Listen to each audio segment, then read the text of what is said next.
Hey everybody, it's Jeremy. Welcome back to EA Tetragrammaton, where we are playing This is turn 136, I believe.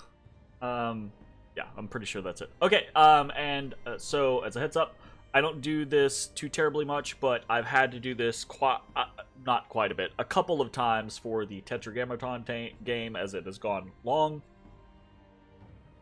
So this is, normally I record my turns when I do them, so that everything is fresh and I really, I understand what's going on, etc., etc.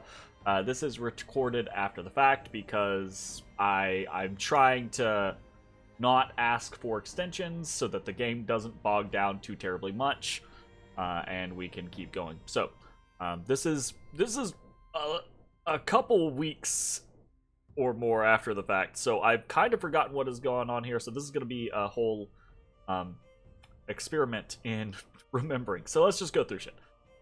We've cast a reanimation. We're doing some manifestations. Cool. So we have a manifestation here. No. We are not casting manifestations. No. Yeah, we cast a manifestation, and we didn't find a suitable victim in Pangea. Unfortunate. In Pangea. Didn't find any suitable victim in Pangea and decided to attack its owner. So this feels like a miscast to me. Like, I probably misclicked on where I was supposed to be casting, because we shouldn't have been targeting Pangea. We're in Pangea. So this is probably my own fuck up. Happens. We got some Lichcraft, more reanimation, more corpse man construction.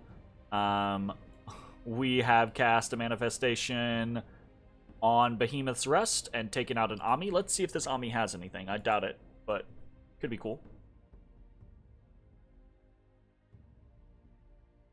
Right. Nope. It is just a normal Ami. It misforms, gets chopped. Ooh, it's 35 damage. Holy shit, that was a big chop.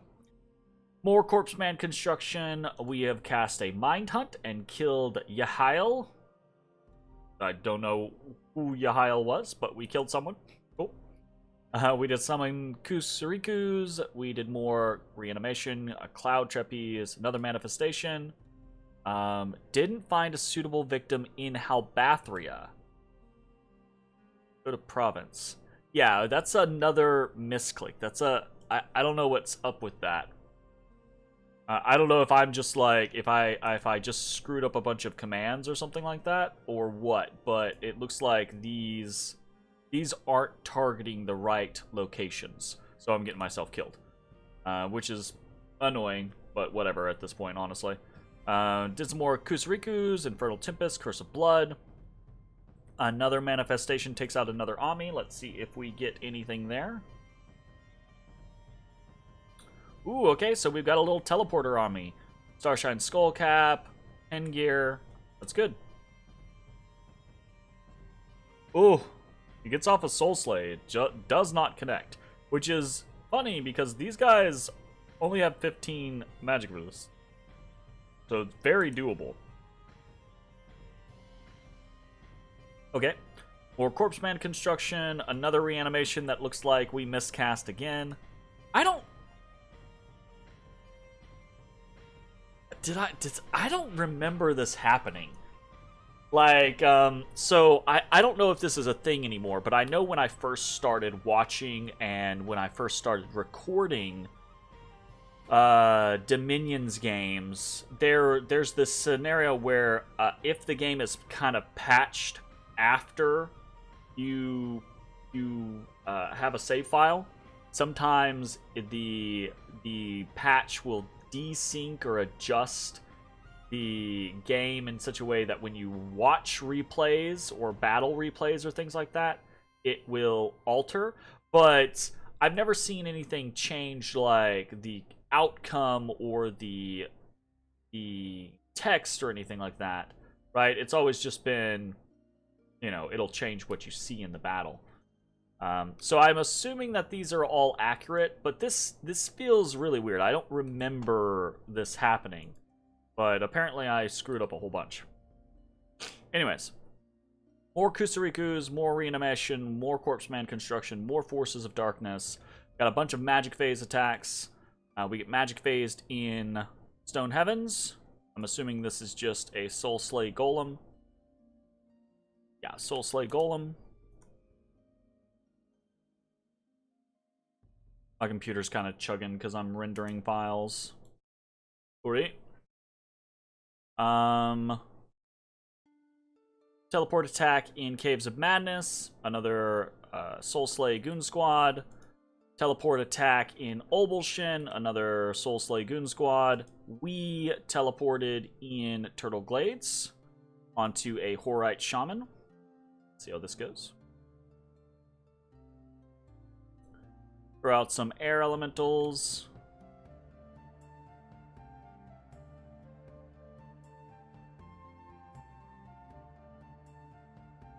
Ooh, okay. We managed to actually get the Horite Shaman and the PD. Nice. Cool. Plan accomplished.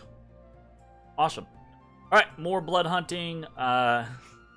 Our god is attacked by a bunch of belly maw horrors, but we're able to survive.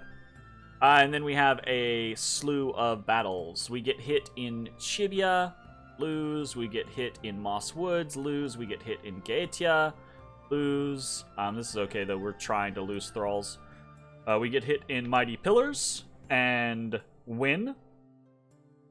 We don't kill this Melkart, but we do, you know, drive him off. Watch this.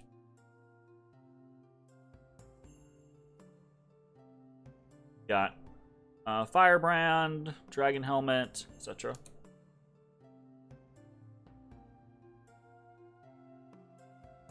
Blessing, Iron Flesh, Legion of Steel.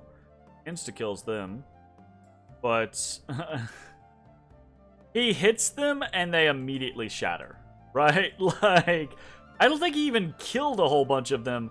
He just hit them and they ran. Probably just failed a fear check, I would assume.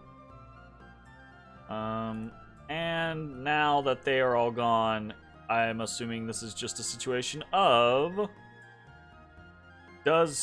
He doesn't have regeneration or anything like that, but he's not taking any actual damage. So I'm assuming he just gets bogged down. He just can't kill enough fast enough.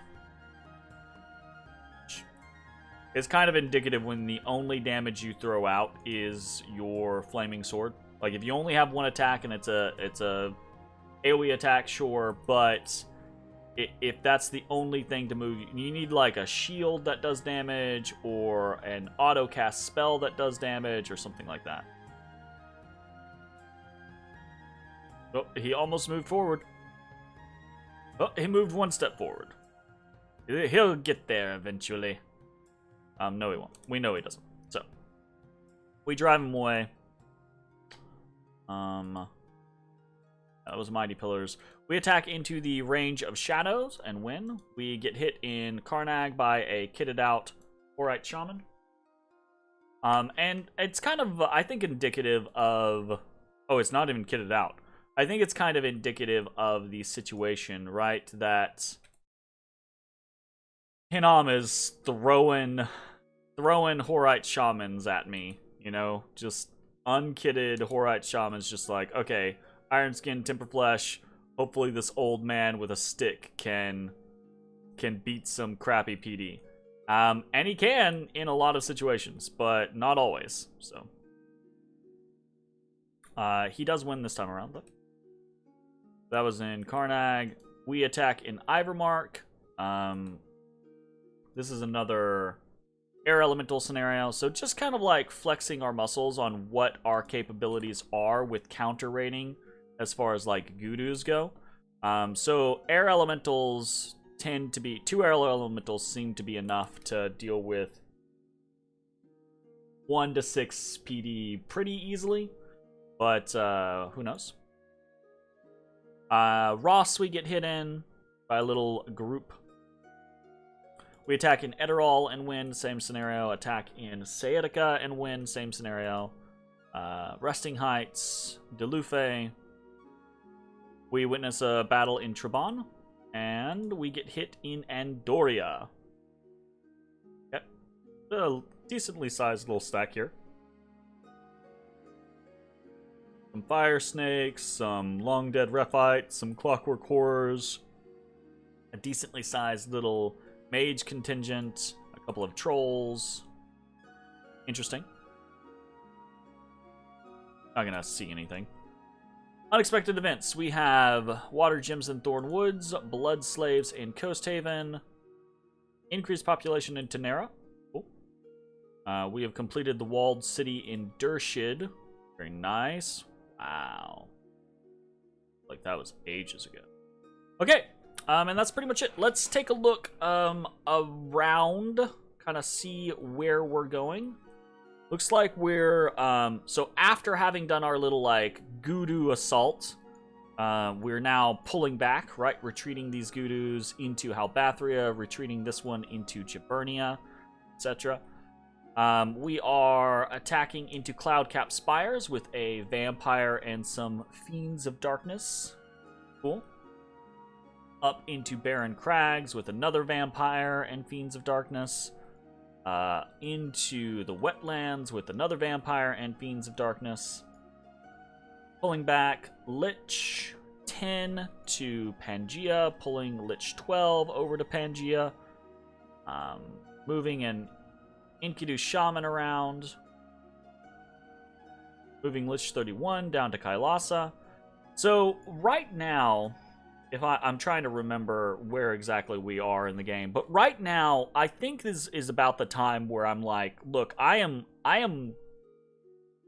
not losing the raiding game, right? Like, I'm not being raided into the ground, but I'm also not winning the raiding game, right? I.e., my raiding is not causing the damage that I need it to cause or would prefer it cause. Because we're just getting counter-raided consistently. His teleport squads are a big pain in the ass, very effective against me. My limited teleportation is not as good as his not so limited teleportation. And we're kind of stuck in these situations. So from a magic item perspective, I can see we are still grinding our way up towards the concept of a gift of health, right?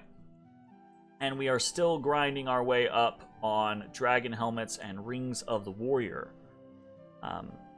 But we're also adding in now Infernal Tempest casts, okay? Trying to kind of diversify what our threats are.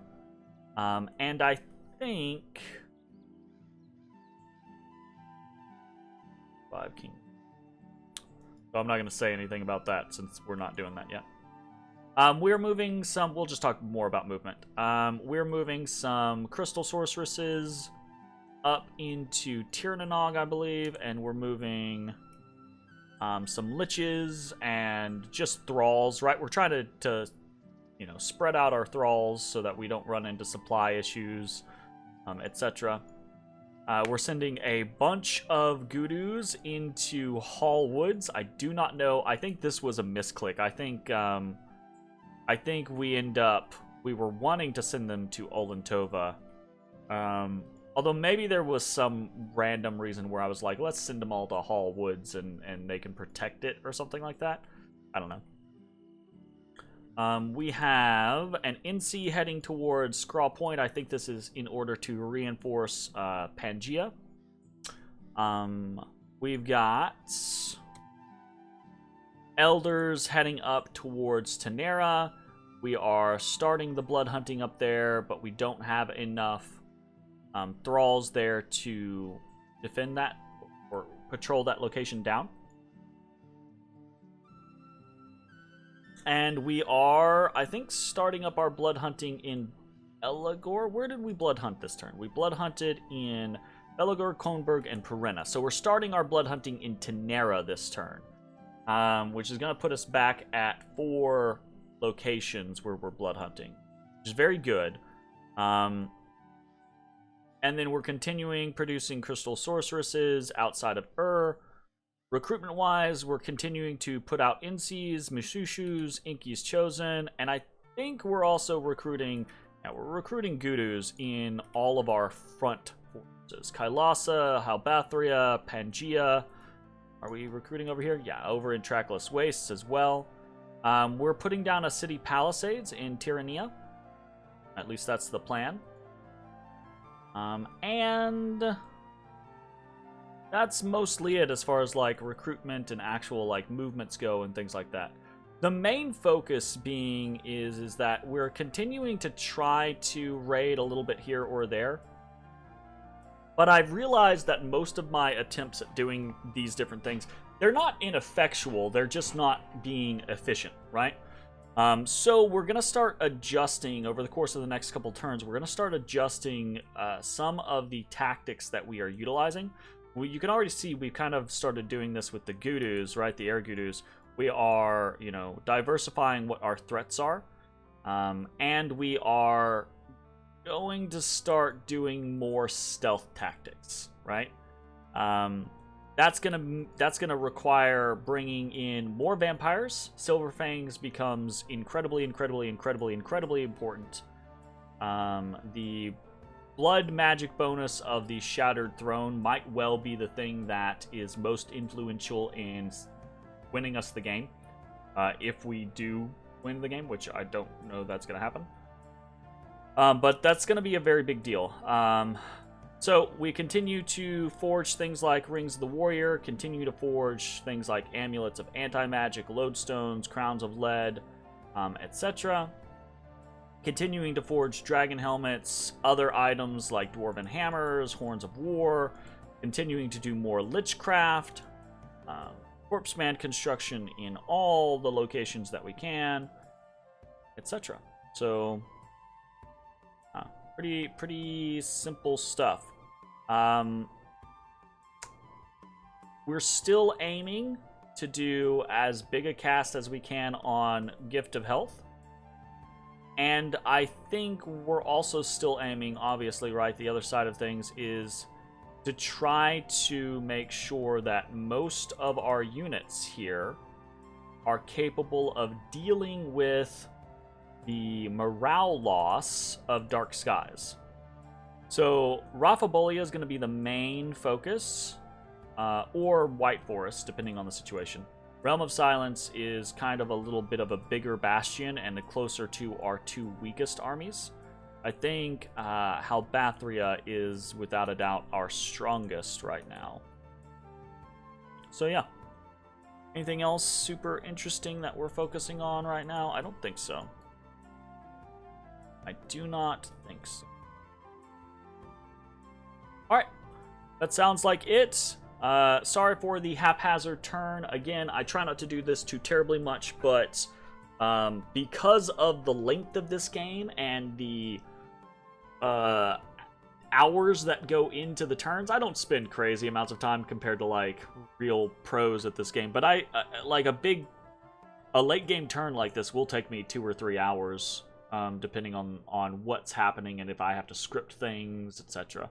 At the very least, it'll take me an hour just to move everything around, etc. All that good stuff. And then, you know, actually recording it can be another 20 to 30 minutes or 45 to 50 minutes, depending on the complexity of the turn. So, like I said, I try not to do it too terribly much, but on the occasion I do end up having to come record these after the fact, so... anyways, that's going to be it for the turn. Thanks for watching. See you next time. Bye-bye, everybody.